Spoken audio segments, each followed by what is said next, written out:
¿Por qué se dice que Jesús fue el sumo sacerdote?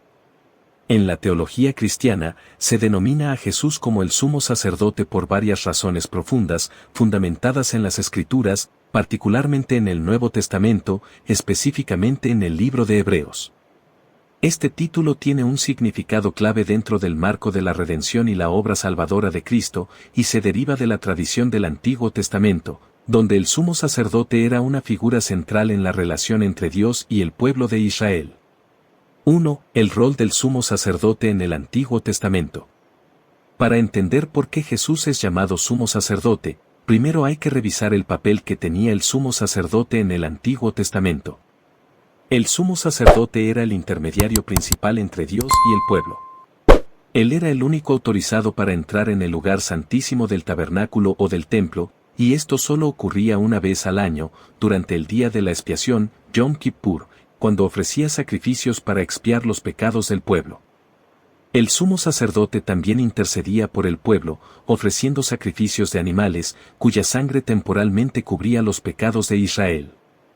Este ritual, sin embargo, era una sombra o un anticipo de lo que sería el sacrificio perfecto y eterno, que es Cristo mismo.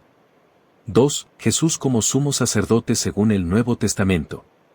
En el libro de Hebreos, Jesús es identificado como el sumo sacerdote de una manera única y trascendente, que va más allá del sistema sacerdotal levítico del Antiguo Testamento.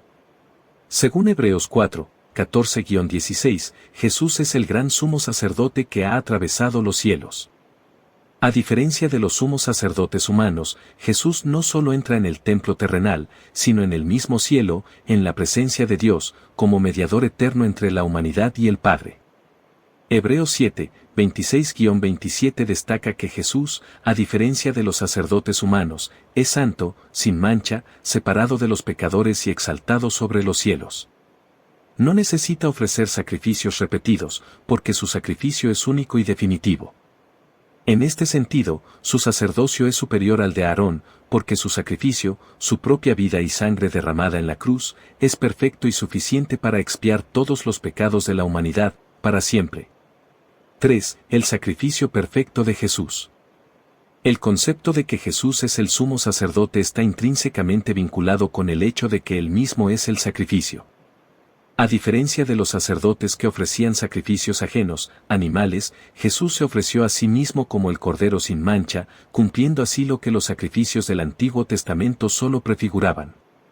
Según Hebreos 9, 11-14, Jesús entra una vez y para siempre en el lugar santísimo, no con sangre de animales, sino con su propia sangre, logrando una redención eterna.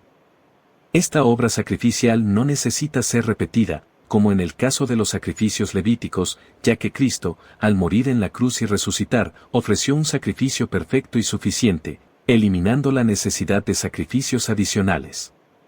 Este es uno de los puntos clave por los cuales Jesús es considerado un sumo sacerdote superior a los de la antigua alianza. 4. Jesús como mediador de una nueva alianza. Otro aspecto crucial es que Jesús es el mediador de una nueva alianza entre Dios y la humanidad. El antiguo pacto, establecido a través de Moisés y el sistema levítico, fue temporal y dependía de la observancia de la ley y de sacrificios animales.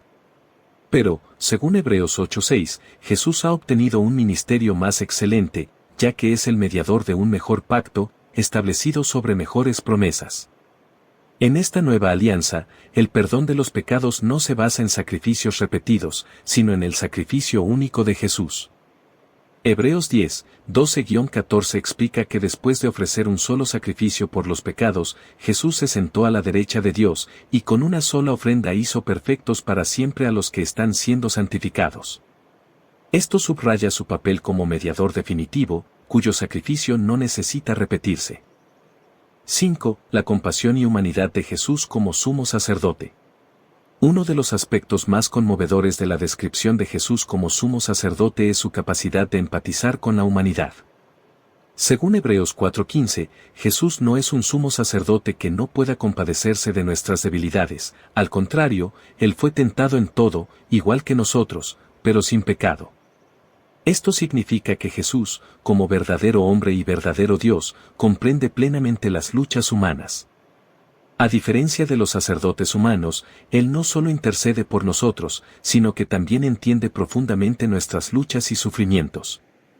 6. Jesús y el orden de Melquisedec.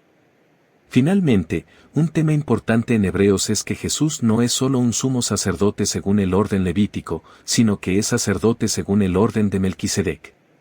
Melquisedec, una figura misteriosa que aparece brevemente en Génesis 14, es considerado un tipo de Cristo porque su sacerdocio no tiene principio ni fin, y porque es tanto sacerdote como rey, como Jesús lo es. Hebreos 7:17 cita el Salmo 110, 4, donde Dios declara, «Tú eres sacerdote para siempre según el orden de Melquisedec». Esto subraya que el sacerdocio de Jesús es eterno y superior al sacerdocio de Aarón, que era temporal y limitado. A través de este sacerdocio eterno, Jesús es capaz de ofrecer salvación completa y eterna a aquellos que se acercan a Dios por medio de él. Conclusión. En resumen, Jesús es llamado sumo sacerdote porque cumple y supera el rol del sumo sacerdote del Antiguo Testamento. Él no solo intercede por la humanidad ante Dios, sino que lo hace de una manera perfecta y definitiva, ofreciendo su propio cuerpo como sacrificio expiatorio. Su sacerdocio es eterno, su sacrificio es único y suficiente, y Él es el mediador de una nueva alianza, basada en la gracia y el perdón definitivo de los pecados. Como sumo sacerdote, Jesús no solo nos reconcilia con Dios, sino que también comprende profundamente nuestras debilidades, siendo un intercesor compasivo y poderoso ante el trono del Padre.